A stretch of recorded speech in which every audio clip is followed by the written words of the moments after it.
You're at Edge Match. Edge Match. Don't miss Edge Match. Don't miss Edge Match. You're at Edge Match. Edge Match. Don't miss Edge Match.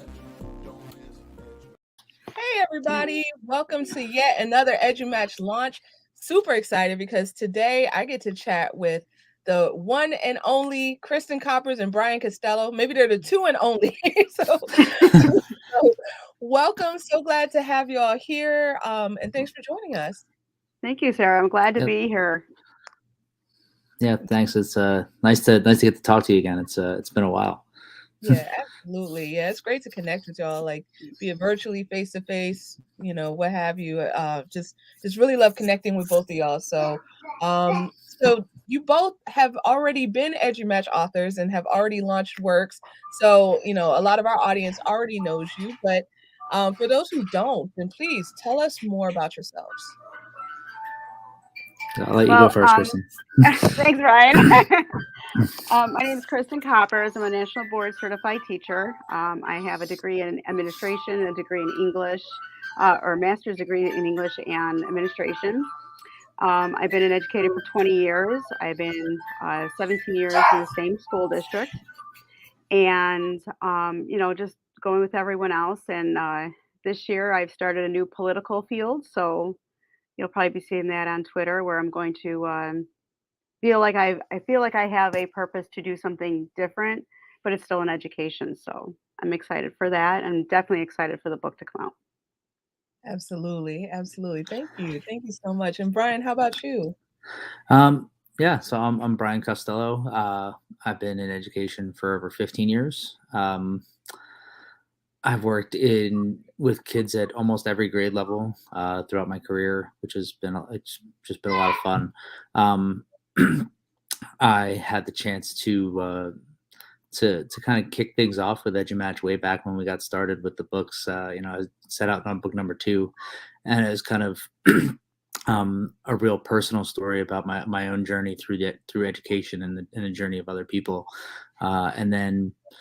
Over the past 4 or 5 years, I've really had a chance to build and grow out different aspects of things that I do, and work with different people in different fields. And I've spent a lot of time recently working in fields in robotics and augmented and virtual reality in those fields. So actually this morning just finished teaching an international class online for the first time at a university level, which was a lot of fun, on mixed reality. So that's the short version of a really long story. Absolutely. Love that. So you both have a lot of really exciting things going on. And it's always great to catch up with y'all. You've been members of the EduLaunch family for years and years. So just kind of seeing both of you just kind of as things evolve, and just catching up with your lives. So great. So what inspired you to write Escape Ed? It was kind of actually like I don't know if it's a funny story. We were on Voxer, and that's when we were just kind of talking about, we had that group on Voxer, and I just kind of threw it out there, and I said, hey, does anyone want to co-author? I think we were talking about breakout rooms or breakout boxes. And I'm like, does anyone want to co-author a book? And then Brian's like the only one who said, yeah. I'm like, hey, and then we just kind of throwing ideas back, and I think we let it sit for a little bit, and then we went back to it, and yeah, we kind of sprung out of a natural conversation. And then I guess one of the things that I thought was I wasn't sure if I could write a whole book on it by myself, but having someone else to write with me definitely kind of brought enough perspective to it from different sides that helped me kind of feel like it was the right way to go. And I'll say that when I first, from the time I did my first breakout back in 2000, the end of 2015, beginning of 2016, I was hooked on this thing. I was really hooked on it. And I did one with when I went to the Innovator Academy in 2016, and I went so far down the rabbit hole with that thing. It was like I was coming up with crazy conspiracy theory stuff. And I'm like, well, the Pixel comes out on this day and they're announcing it in Toronto, and we're going to be in Toronto, and this is this. And we were getting really far down the line in some crazy theories. And then I realized how engaging it was. And I thought, it's great to play the games that other people have made, but to be able to custom make those games has been something my kids love, especially because the first thing that they'll try to do is look the answers up online. And then I tell them that they're not going to find them there because I made all the answers. So sharing that with people, and I mean, that just to share that with everybody is a lot of fun. I've shared it at conferences and stuff, but to put it in writing and give it to as many people as possible as a tool to use is something that I was excited about. And Brian and I, we've gone through Totally. like several different like ideas. You know, we would shoot ideas down, we would talk, and then we would send it to each other. So it was kind of like we were throwing ideas out, how are we going to get this done, or if it was going to work first. And so we did that for a little bit, and then we finally kind of focused on a strategy. Yeah, that was and really cool. I love that collaborative process that y'all had. Yeah, it was really helpful to be able to bounce teamwork things back definitely and forth. does make.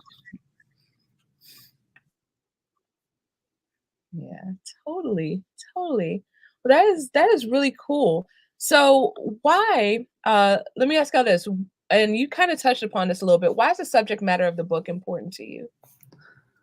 So, I just think how engaging it is, both for kids and adults. Like I've seen kids that don't care about anything that get really excited about it.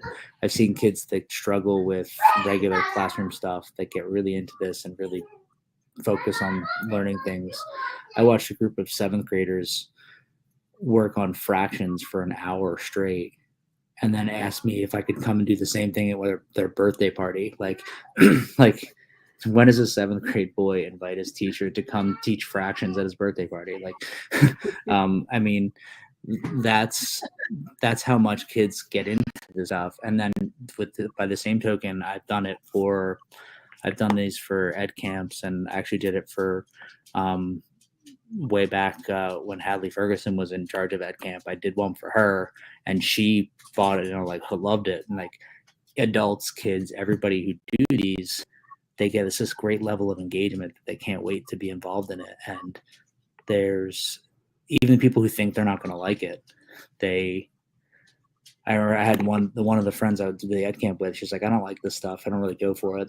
And then when she got one of the clues, all of a sudden she's like, I love it. And now she does them in her class. And like 3 years later, she does them in her class and does them like posts things that she made and stuff like that. I'm like, oh yeah, you didn't like that, right? So it's just very engaging for people, and it's fun to see them get into it.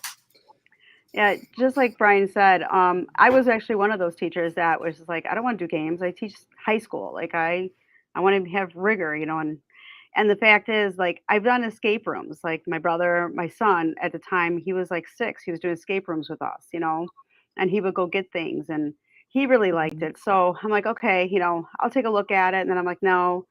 And it's just different because you can make it higher level. It doesn't have to be elementary. And the fact that the students work together. And I did my first digital one through the COVID when we were on remote, you know, so the kids were in their breakout rooms. And then I had one form, and so I could watch them on the form and stuff. And they'd come back and ask questions or ask for clues and call me into their room. So it was still pretty cool. The kids still really enjoyed it. And I'm like, my students know after the first one that I go crazy because I want them to collaborate, but I don't want them to like cheat, you know, like ask for answers. So each box, I have 5 boxes. Each box has like 8 different locks, and they're all 8 different clues and 8 different combinations. So even if they asked another group, it wouldn't work on their lock. So they know I go a little crazy and overboard with it. That is really cool. So you have it set up so that they can't even get a cheat code. They just have to work it through and get it right. So that's really cool. That is Mhm. really cool. Yeah. So as you all were writing this book, who's been your main target audience for this book? Well, what I like is Brian and I come from 2 different like areas of education, and even the courses. So I'm in English education, secondary ed, and so a lot of mine are based on that. But I have history in there. I have technology. I have art. because in order to do a breakout box, you can't just focus on one thing. And then when I was reading Brian's stuff that he had entered into the book, I was like learning more about his stuff and the idea of robotics and taking his ideas into as well. So it's kind of neat that we were learning from each other, even though we're writing it separately. I mean, we're not close enough where we can actually just meet up and brainstorm. So we have to try to do it through technology and emails and, text and all that kind of stuff. So I think it came out pretty good based on, everything going on in the past couple of years and the fact that, we're physically, literally apart where we couldn't even just like brainstorm.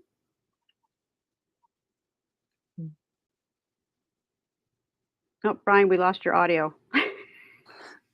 Well, yeah, just want to make sure there's no background noise. So when I think about the audience for this is really anybody who wants the ability to create, right? So anybody who wants to create engaging activities, whether it's for classrooms or it's as a learning activity where students are creating something to demonstrate their learning, or if you're working with a group of adults and you want to do something that's going to engage them, it's an opportunity for you to learn to build those things in a way that fit and tailor to your needs. So while there's an incredible wealth of games that are created to be played already online, each one of those was built by somebody for something that they needed, right? So while I have a ton of games that I've built, and there's a bunch of them that are available for you to play online, they're all tailored to things that I wanted to create, that I needed for my classes, for my purposes. And so with the exception of a couple that people had kind of asked me to create for them, there's not an aspect of what fits for you. And so giving this in this book, it's an opportunity for people to see, why is this effective and how can I take the tools and the insight that both Kristen and I have brought into the book and apply that for an engaging activity for people whatever age group people that you're working with, whether it be younger people. And that's part of the book. It shows how easy it is to tailor it down to younger audiences and also to bring it up to older audiences for whether it be high school students or adults or even as far down as kindergartners and stuff like that. So so while the audience is a wide range, what I would say specifically is anybody who wants to create these engaging activities and start conversations with people and build community with people around an engaging activity. And the fact is, when Brian would say it's not also just for education. Like I made a breakout box for my son's Christmas present. So if he wanted it, he had to get the clues and, he had to get into it. So you could do it for parties, celebrations, events, even gender reveals. Like it's not just for education. It just could be just a fun team building exercise. It's definitely better for a gender reveal than something that explodes. Yeah.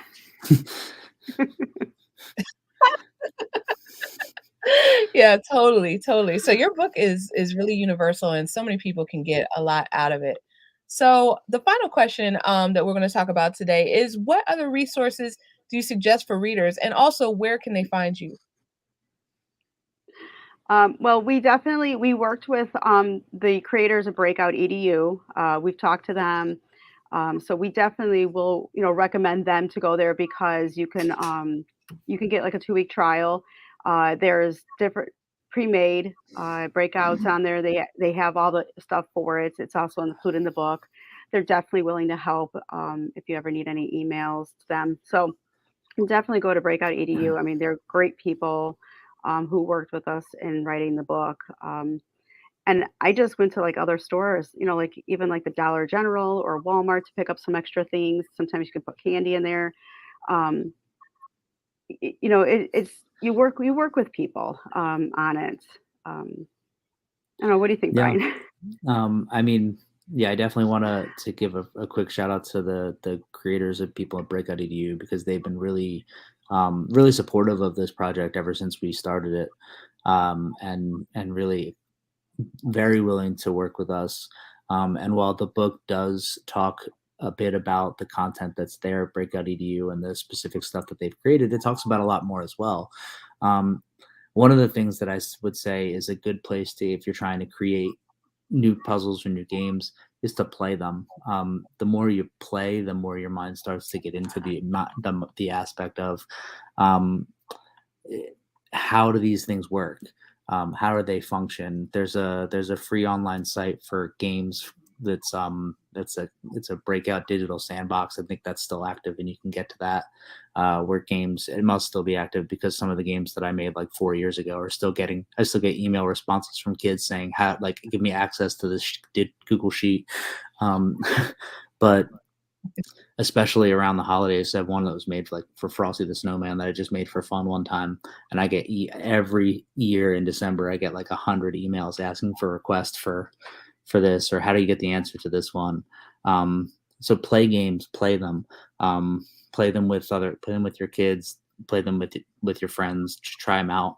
That's how I kind of get a lot of inspiration for puzzles. And the other thing that I do a lot of times to get inspiration, that I used to really draw a lot of inspiration from, is I would go to the like the lock aisle in like Target and just look at all the different types of locks they have.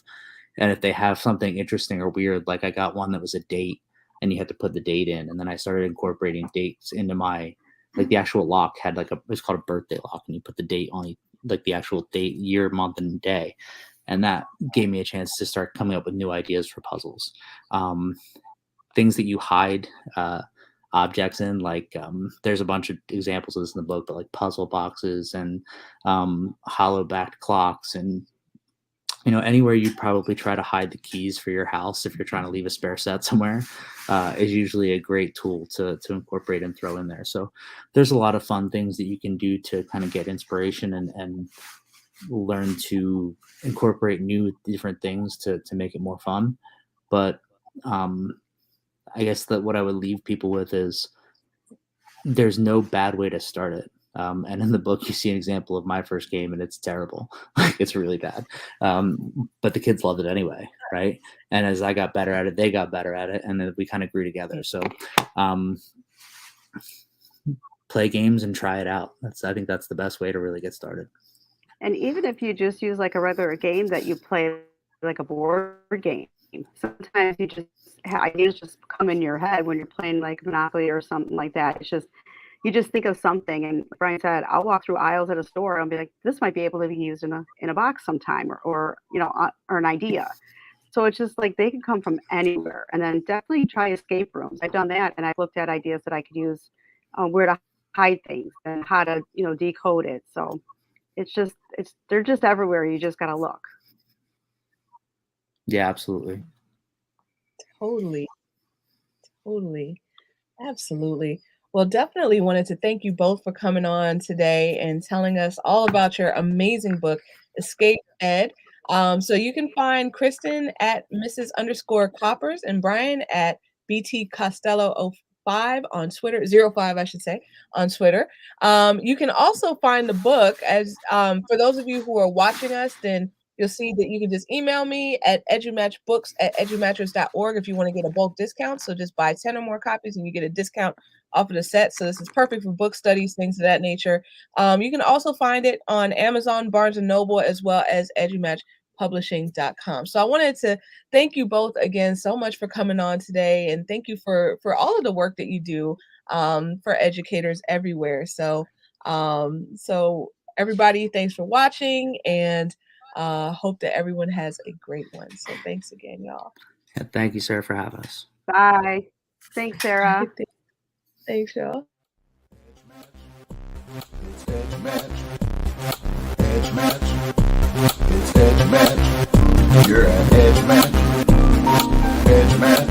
Don't miss Edge Match.